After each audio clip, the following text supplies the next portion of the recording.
نوی کال بیا به م کتلي فیسبوک هم ډک دی، ټیک ټاک هم ډک دی، سټیټس هم ډکې دي. دغه مسلمانان رالګېږي او د 2025 چې دا کم کال نوی کېږي لګیا د یو بل ته ایډوانس مبارکیانې ورکوي او ایډوانس کې د یو بل نه مافیانې غواړي. او دې د الله بندګانو ته دا پته نشته چې ظالمانو دا خو زمونږ کال نه دی، دا خو د عیسایانو د یهودیانو نوی کال دی. زمونږ او ستاسو نوی کال تاسو څه پته شته کم یو دی؟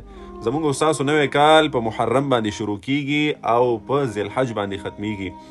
نو د عیسایانو کال سره د جنوري فروری او د دسمبر او د مارچ اپریل سره زمونږ هیڅ کار نشته دی. رسول الله صلی الله علیه وسلم فرمایي من تشبه بقوم فهو منه. چا چې د کم قوم سره مشابهت وکړو د قیامت په ورځ به د دې حشر د هغې سره کېږي او د هغې سره به راپاسي. ګوره د کرسمس کې موږ مسلمانانو څومره غټې غلطیانې وکړې او دا کرسمس او دا د دې چې څومره تهوارونه دي د غیرو خلکو، دا په دې کې موږ مسلمانان په ځان باندې نه پوهېږو، خو ډېر شی مسلمانان داسې دي چې هغې پکې د خپل ایمان نه هم لاس وویځي.